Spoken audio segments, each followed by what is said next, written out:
오순절날이 이미 이름에 그들이 다 같이 한 곳에 모였더니 호련히 하늘로부터 급하고 강한 바람 같은 소리가 있어 그들이 앉은 온 집에 가득하며 마치 불의 혀처럼 갈라진 것들이 그들에게 보여 각 사람 위에 하나씩 임하여 있더니 그들이 다 성령의 충만함을 받고 성령이 말하게 하심을 따라 다른 언어들로 말하기를 시작하니라. 아멘. 우리 옆 사람과 인사하겠습니다. 성도님, 말씀에 은혜 되세요. 이렇게 인사하겠습니다.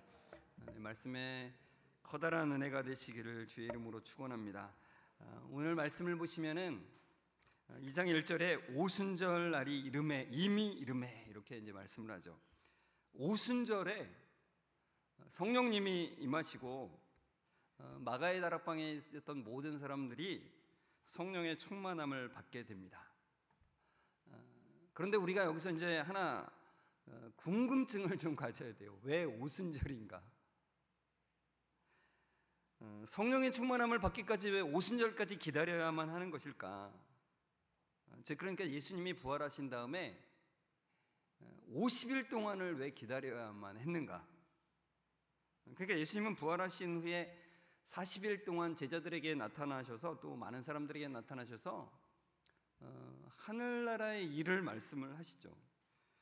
그리고 승천하시기 전에 제자들에게 중요한 당부를 하나 하십니다. 우리가 지난주에 살펴봤는데 뭐예요 그게? 아버지께서 약속하신 것을 기다리라고 하셨어요. 그러시면서 요한은 물로 세례를 베풀었으나 너희는 몇 날이 못되어 성령으로 세례를 받으리라 이렇게 말씀하셨습니다. 그러니까 예수님은 하나님이 약속하신 것, 성령으로 세례받을 것을 기다리라고 말씀하셨는데 예수님은 승천하신 후에 제자들로 하여금 그러니까 성령님을 기다리고 준비하라는 거예요. 그런데 예수님이 이전에 이미 이런 말씀을 하셨어요.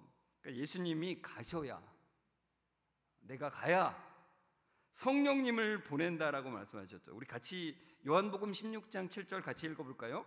그러나 내가 너희에게 실상을 말하노니 내가 떠나가는 것이 너희에게 유익이라. 내가 떠나가지 아니하면 보혜사가 너희에게로 오시지 아니할 것이요 가면 내가 그를 너희에게로 보내리니. 여러분 이게 무슨 말일까요? 예수님이 꼭 가야 성령님이 오시는 걸까? 이게 무엇을 말씀하시는 걸까요? 예수님이 가신다는 것은 바로 십자가의 죽으심으로 말미암아 하늘로 다시 올리신다는 거죠. 성부 하나님께로 가신다는 것을 말씀하는 거예요. 여러분 예수님은 우리를 대신하기 위해서 죄는 없으신데 죄의 모양으로 이 땅에 오셨잖아요. 그러니까 전능하신 하나님께서 하늘 영광을 버리시고 시공간을 초월하신 그 하나님께서 시공간의 제약 속으로 들어오신 거예요. 그리고 십자가 죽으심과 첫 열매로 부활하심으로 우리를 구원하시는 모든 것을 이루셨습니다. 그리고 이제는 승천하시고 성령님을 통해서 각 사람의 마음 속에 함께 하시겠다라고 하는 말씀이에요, 이게. 그래서 주님께서 가면 보혜사 성령님을 보내신다라고 이렇게 표현을 하신 겁니다. 그러니까 예수님의 말씀대로 성령님이 오시죠. 이때가 이제 보리의 첫 수확, 즉 보리의 초실절부터 50일째 되는 날, 그러니까 미래 초실절인 이 오순이라고 하는 게 50이라는 뜻이잖아요. 이 50일째 오순절에 성령님이 오시는 거죠. 2장 1절에 우리가 보듯이 오순절 날이 이름에 그들이 다 같이 한 곳에 모였더니 이겁니다. 그러니까 예수님이 승천하신 후에 약 10일 정도가 지난 날이에요. 그러니까 제자들이 성령님을 예수님을 승천하신 다음에 한 열흘 정도 기도하면서 성령님을 기다리고 준비했던 것이죠. 근데 왜 이때였을까? 예수님이 부활하신 다음에 바로 성령님이 오셔도 되는데, 아니면 가셔야 오신다고 했으니까 승천하시고서 바로 오셔도 되는데 왜 굳이 이날까지 기다려야만 하는 것일까? 이날을 기다리셨다가 왜 이날 임하셔야만 하는 것일까?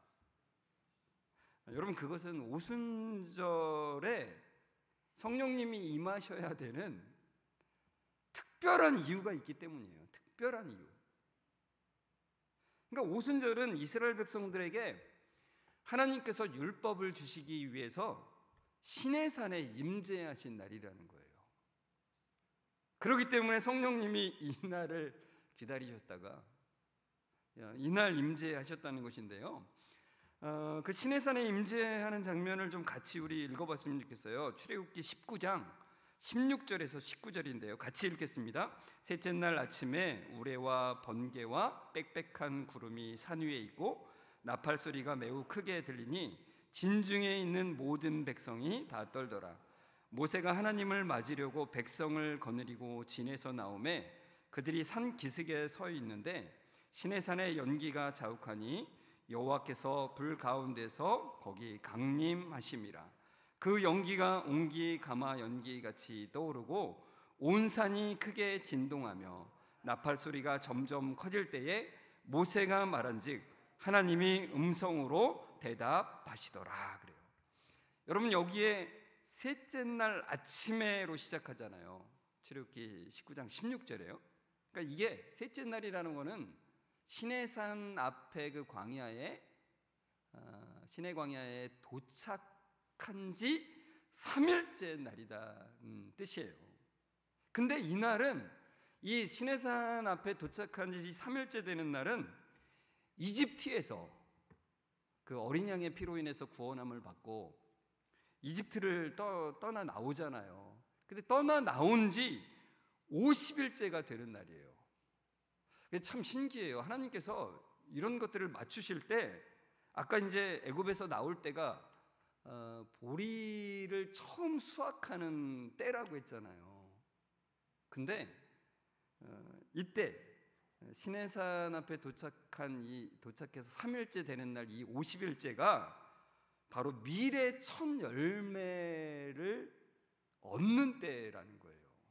그러니까 하나님께서 이런 것들을 다 맞추셔서 그 일들을 이루어가고 계시다는 거예요. 그러니까 이 추수와 하나님의 역사, 하나님이 주시는 그 의미들을 같이 결부시키면서 이 일들을 하신다는 것이죠. 자, 근데 하나님께서 이때 이 50일째 되는 날에 이 시내산에 강림하시는데 이때 모습을 보면 그러잖아요. 연기가 자욱한 상태에서 연기가 떠올라요. 그리고 온 산이 크게 어떻게 된다고요? 진동하였다라고 나오죠. 진동하였다. 그러니까 여러분 상상을 해보십시오. 소리가 그러니까 무슨 뭐 지진 날 것처럼 막 땅이 움직이는 게 아닌데 소리가 그냥 뭐 나팔을 불듯이 쿵 소리가 나는데 그 당시에 그 소리를 듣는 사람들은 다 그 두려움에 휩싸이는 거죠. 자, 그리고 여호와께서 어떻게 해요? 불 가운데서 강림을 하시는 거예요. 여호와께서 불 가운데서 거기 강림하심이라 이러잖아요. 근데 여러분, 우리가 이 장면을 잘 보면서 그러니까 이 소리와 그리고 불 가운데서 임재하시는 이 여호와 하나님의 임재를 보면 오늘 우리가 읽은 이 사도행전의 이 말씀과 너무나 유사하다는 것을 알 수가 있어요. 사도행전 2장 2절에서 3절 말씀 같이 읽어볼까요? 호련히 하늘로부터 급하고 강한 바람 같은 소리가 있어 그들이 앉은 온 집에 가득하며 마치 불의 혀처럼 갈라지는 것들이 그들에게 보여 각 사람 위에 하나씩 임하여 있더니 그래요. 그러니까 여러분, 하늘로부터 급하고 강한 바람이 있었던 게 아니라 바람 같은 뭐가 있다고요? 소리예요, 소리. 그러니까 시내산에서 하나님이 임재하실 때, 강림하실 때 그 진동하는 엄청난 소리, 그 바람 같은 소리가 그들 가운데도 역시 진동하고 있었던 거예요. 그리고 하나님께서 불 가운데서 강림하셨던 것처럼 불의 혀처럼 갈라지는 것들이 그들에게 보였다는 거예요. 불 가운데 임재하셨다는 거죠. 그러니까 매우 커다란 소리와 엄청난 불, 그러나 타지 않는 불이죠. 모세가 하나님을 처음 배웠을 때 떨기나무에 불 붙은, 근데 그때 뭐라고 표현되어 있어요?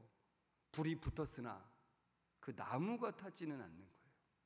그런 불이죠. 그런 불. 그런 불 가운데서 하나님의 임재가 있었던 것이 이 시내산의 임재와 이 마가의 다락방의 임재가 똑같다는 것을 볼 수 있다는 거예요. 그런데 우리가 여기서 또한 유심히 봐야 되는 게 있어요. 시내산에서 임재하실 때와 이 마가의 다락방에 임재하실 때는 다른 점이 있다는 거예요. 자, 그 다른 점이 뭘까? 출애굽기 19장 20에서 21절 같이 읽겠습니다. 여호와께서 시내산 곧 그 산 꼭대기에 강림하시고 모세를 그리로 부르시니 모세가 올레감에 여호와께서 모세에게 이르시되 내려가서 백성을 경고하라. 백성이 밀고 들어와 나 여호와에게로 와서 보려고 하다가 많이 죽을까 하노라. 그래요. 그러니까 여러분, 시내산 임재 때는 하나님께서 이스라엘 백성들을 가까이 오지 못하게 하신다는 거예요. 왜요? 백성들이 많이 죽을까 하여서. 그러니까 거룩하신 하나님을 직접 보면 죽잖아요. 그래서 모세만 올라오게 하신다는 거예요. 그러니까 하나님의 불의 임재를 직접적으로 경험하는 사람은 모세밖에 없는 거예요. 그런데 이 마가의 다락방에서는 다르다는 거예요. 어떻게 됩니까? 각 사람 위에 하나님의 영이 불의 모습으로 각 사람 위에 임했다는 것이죠.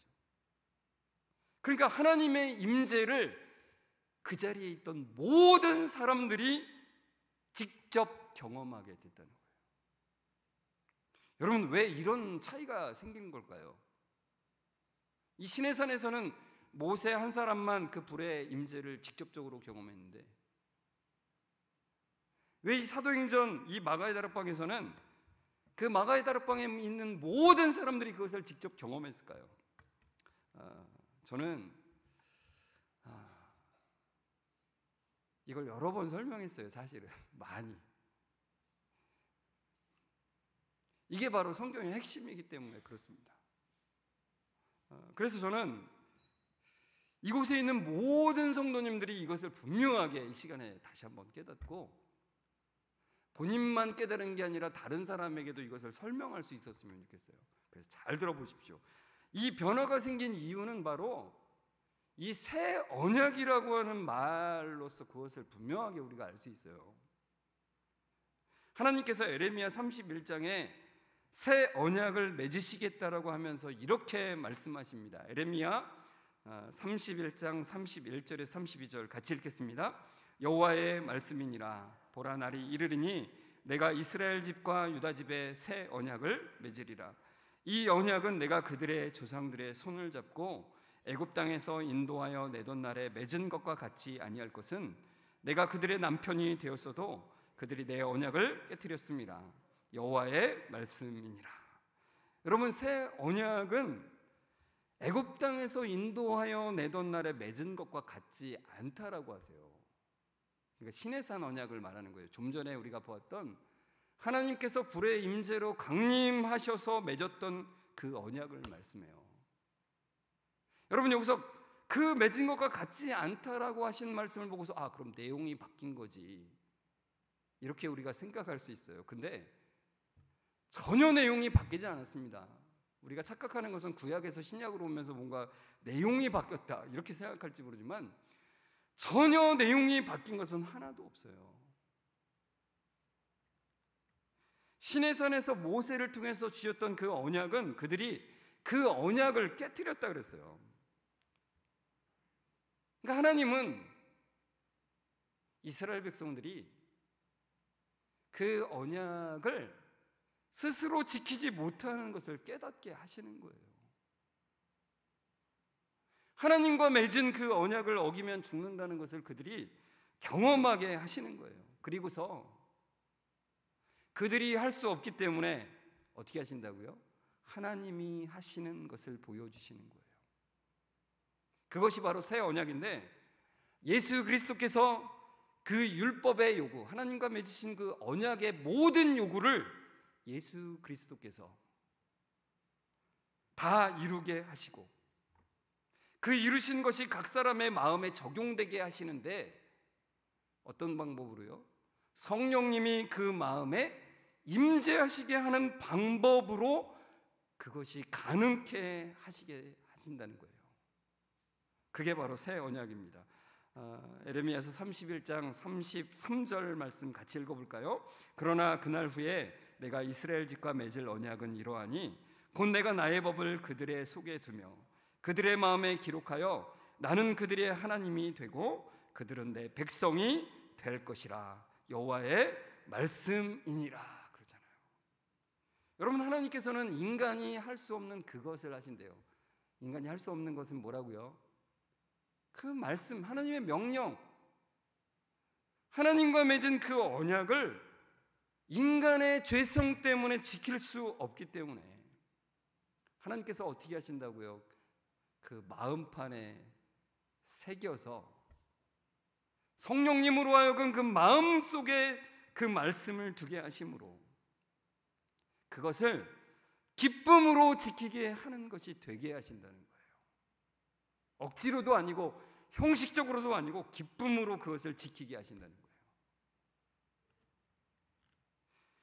여러분, 우리가 오늘 읽은 그 4절, 사도행전 2장 4절을 보면은 성령님이 임했을 때, 충만케 되었을 때 어떤 일이 일어나는지를 우리에게 보여줘요. 이 말씀과 연관해서 같이 우리 4절 말씀 읽어보겠습니다. 그들이 다 성령의 충만함을 받고 성령이 말하게 하심을 따라 다른 언어들로 말하기를 시작하니라 그래요. 그러면서 11절에 보시면은 그 뒤에 이제 세계 각국에서 온 사람들의 그 지명을 다 열거하면서 우리가 다 우리의 각 언어로 하나님의 큰 일을 말함을 듣는도다 그러죠. 그러니까 성령님이 임하심을 통해서 언어의 장벽으로 인해서 서로 소통이 안 되던 사람들이 어떻게 돼요? 이제 소통이 가능하게 되는 거예요. 그러니까 여러분, 창세기 11장에 보면 바벨탑 사건이 나오잖아요. 하나님을 반역해서 스스로 높아짐으로 인해서 하나님과 단절이 생겼고, 그리고 서로와 서로 간에 막혔던 인간들이 그 막힘이 풀어지는 역사가 일어나는 거예요. 성령의 임재로 인해서. 그래서 여러분, 성령의 충만함은 교회를 시작하게 했다는 겁니다. 단절되었던 것에서 한 몸이 되는 거. 우리가 하나님과의 단절을 이제는 연결이 되는 거고요. 그러니까 우리가 예수 그리스도를 머리로 삼을 수 있는 것은 성령님의 역사가 아니고서는 일어날 수가 없어요. 그러니까 김현영 성도가 오늘 세례를 받은 것은 성령님의 역사가 아니고서는 예수님을 주님으로 고백할 수가 없는 거예요. 그냥 말로만 고백하는 그런 게 아니라 진짜 그 마음 깊은 곳에서 예수님을 주인으로, 구세주로 고백할 수 있는 것은 성령님이 가능케 하시는 거예요. 그것이 막혔던 것이 풀어지게 되는 거죠. 그리고 예수님을 머리로 삼은, 주인으로 삼은 사람들끼리 서로 연결되게 하시는 거예요. 그래서 서로가 한 몸인 교회가 되는 것입니다. 여러분, 저는 이 김현영 성도의 2년 전 그 모습이 자꾸 생각이 나요. 오늘 세례를 받으면서 2년 전에 처음 와서요, 저랑 이제 얘기를 나누는데, 이 사람은 다른 나라 사람이구나. 전혀 저랑 얘기가 통하지 않았어요. 전혀 다른 것을 보고 있었고 다른 사고의 체계를 가지고 있었어요. 그런데 그 2년이 지나면서 너무나 다른 변화들이 생긴 거예요. 그러니까 생각하는 것, 바라보는 것들이 그 이전과는 너무나도 달라졌어요. 여러분, 이거는 인간적으로는 불가능한 일이에요. 여러분, 제가 설득해서 그게 됐을까요? 안 돼요. 제가 다른 사람도 설득해 봤는데 안 되더라고요. 그게 제가 하는 게 아니라는 것이 분명하죠. 성령님이 그 마음 가운데서 그 마음에 임재하사 놀라운 능력으로 변화시키는 일을 하셨기 때문에 그 일이 일어난 거죠. 그러니까 저도 옆에서 보면서 너무 놀라운 거예요. 성령의 그 임재하심과 그 변화시키심을 보면서 놀랄 수밖에 없어요. 저도 처음에는 사용하는 언어가 달라서 서로 안 통했지만 지금은 은혜의 언어로 말함을 통해서 한 몸이구나라는 걸 제가 알 수 있어요.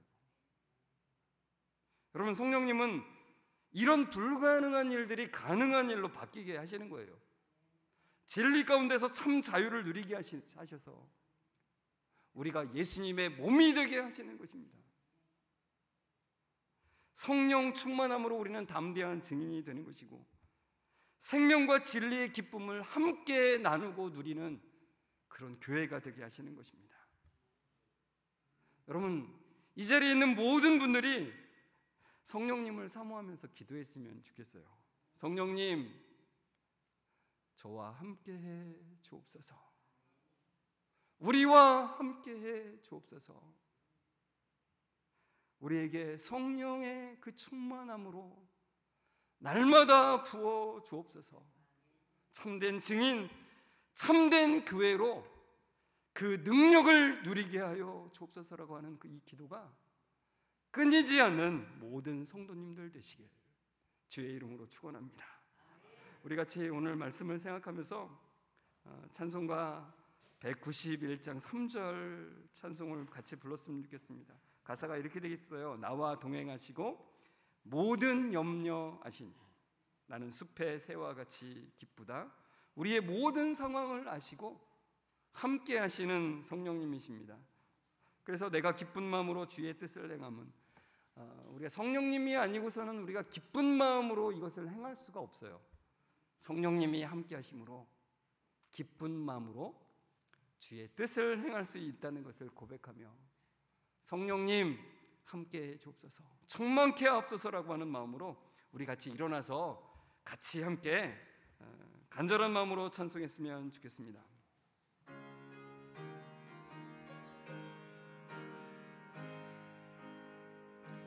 나와 동행하시고 모든 염려 아시니 나는 숲의 새와 같이 기쁘다.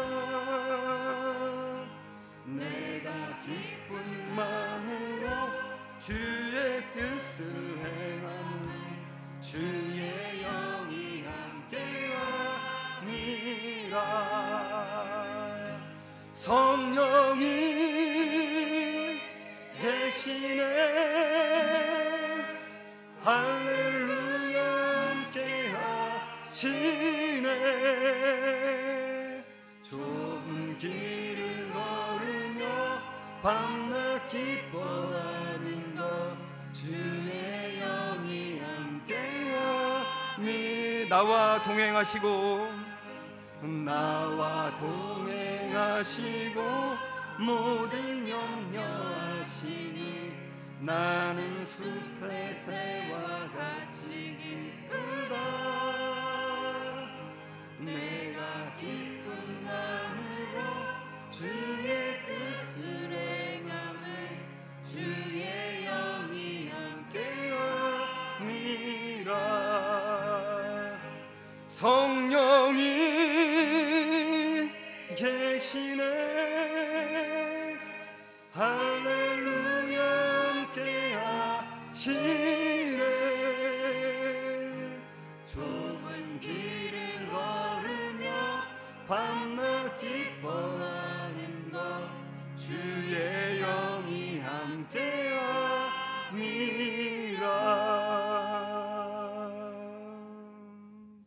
살아계셔서 언제나 우리의 모든 삶을 붙들고 계신 하나님을 찬양합니다. 우리의 본성으로는 하나님의 율법을 지키는 것이 불가능하기에 예수님께서 그 율법의 요구를 다 이루시고 성령님을 통해서 우리 각 사람에게 적용시켜 주시니 감사합니다. 성령 하나님, 우리와 늘 함께해 주옵소서.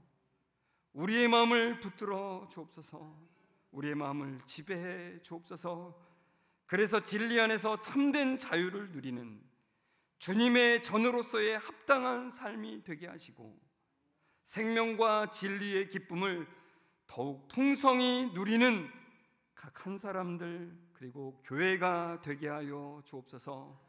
성령님을 사모하며 살아가는 우리 모든 성도들 되게 하여 주옵소서. 날마다 우리와 함께 하시는 예수 그리스도의 이름으로 감사하며 기도드리옵나이다. 아멘. 우리 주 예수 그리스도의 은혜와 하나님의 사랑하심과 성령님의 교통하심이 성령님의 임재를 사모하며 늘 함께 하시기를 갈망하며 나아가는 우리 모든 성도들과 그 가정 위에, 특별히 오늘 세례를 받은 우리 김현영 성도 위에 지금부터 영원까지 함께 있을지어다. 아멘.